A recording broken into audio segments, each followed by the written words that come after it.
हामीहरू कहाँ जाँदैछौँ हजुरहरूले गेस गरिसक्नु भएको होला। Welcome to my mini vlog.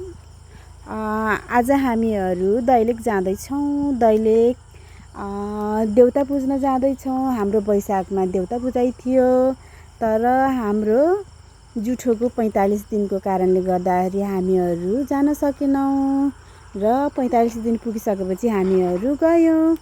हामीहरू दुईजना स्कुटीमा गयौँ, अरू सबै गाडीमा जानुभयो।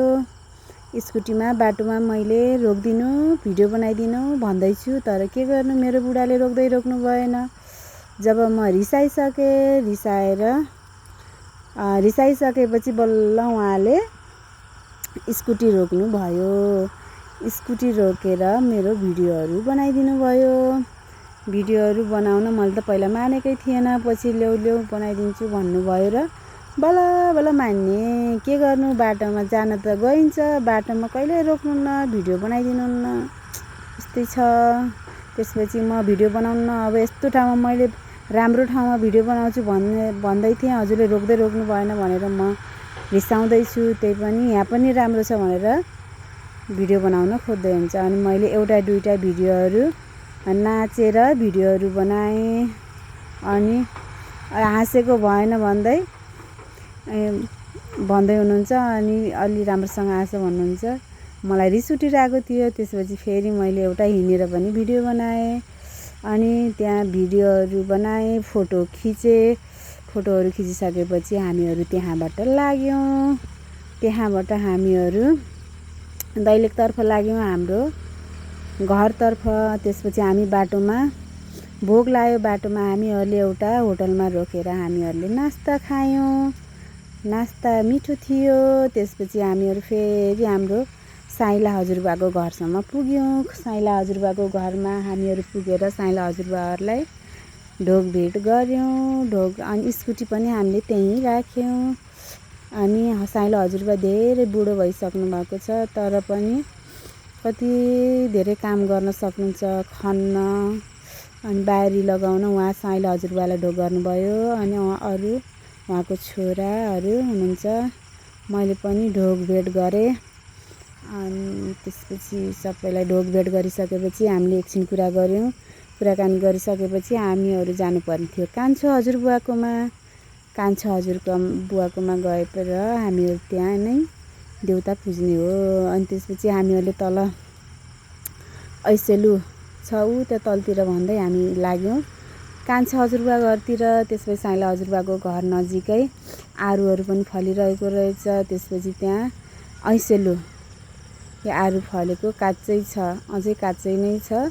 अनि त्यसपछि मैले देखाउँदैछु अहिलेसम्म काँचै रहेछ भनेर। अनि ऐसेलुहरू पनि फलिएको थियो। ऐसेलु पाकेर लटरम्मै परेको थियो। अनि मकै पनि रोप्नु भएको रहेछ। मकै कस्तो राम्रो भएको थियो। त्यसपछि हामीहरू ऐसेलु खान लाग्यौँ, बुढाबुढी। ऐसेलु त कस्तो लोभ लाग्दो थियो, छोड्नै मन नलाग्ने। फेरि किरा त्यसले काँडाले गोपेर हैरान बनायो। एकछिन हामीहरूले खायौँ। खाएर कस्तो मिठो थियो। अनि खाइसकेपछि अलिकति छोरालाई ल्याइदिउँ भने थोरै टिपिसकेपछि छोराहरू त्यहाँ कराएको त्यहीँ आवाज आएको थियो। मैले लोकेन भनेर बोलाउँदै थिएँ। साइँला कान्छा हजुरबाको घर पनि त्यही नजिकै थियो, साइँला हजुरबाको घर नजिक। अनि बोलाउँदै हामीहरू त्यहाँ पुग्न लाग्यौँ। अब त्यहाँ एकछिनमा हामीहरू त्यहाँ पुगिसक्यौँ। पहिला नै मलाई छोडेर गइहाल्नु भयो, भिडियो बनाइदिनु भने एकछिन बनाइदिनु भयो र अनि कान्छा हजुरबाको घरतिर लागिहाल्नु भयो।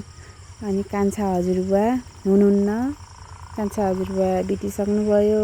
कान्छी बाइ हुनुहुन्छ। कान्छी बाइसँग हामीहरूले भेटेर कुरा गऱ्यौँ, ढोगभेट गऱ्यौँ। अनि हाम्रो देवर बाबुको छोरी कति राम्री, क्युट, आऊ भन्दैछु मैले ढोग गरिन् नानीले। त्यसपछि सबैसँग भेट भयो। सबैसँग भेट भएर हामीहरूले अनि कुराकानी गऱ्यौँ। आरूपोखरा कस्तो राम्रो फलेको रहेछ। आरूपोखरा टिप्यौँ। आरूपोखरा टिपेर भिडियोहरू पनि बनाएँ। मेरो छोरालाई अहिलेसम्म ढोग गरेर हिँड्छ, ढोग गर भनेर ढोग गर्यो। भेडाहरूको धेरै थिएँ मैयालाई। कति मिठो मैया भन्दैछु, आरू पोखरा कति मिठो भन्दैछु।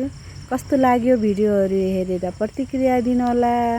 धन्यवाद। बिस्तारै बिस्तारै बनाउन सिक्दैछु। हजुरहरूलाई कस्तो लागिरहेको छ भनिदिनु होला। कान्छा हजुरबाको घर हो यो। आरू पोखरा टन्नै फलेको छ। मेरो मिनी ब्लग कस्तो लाग्यो प्रतिक्रिया दिनुहोला। Thank you. भेडाहरू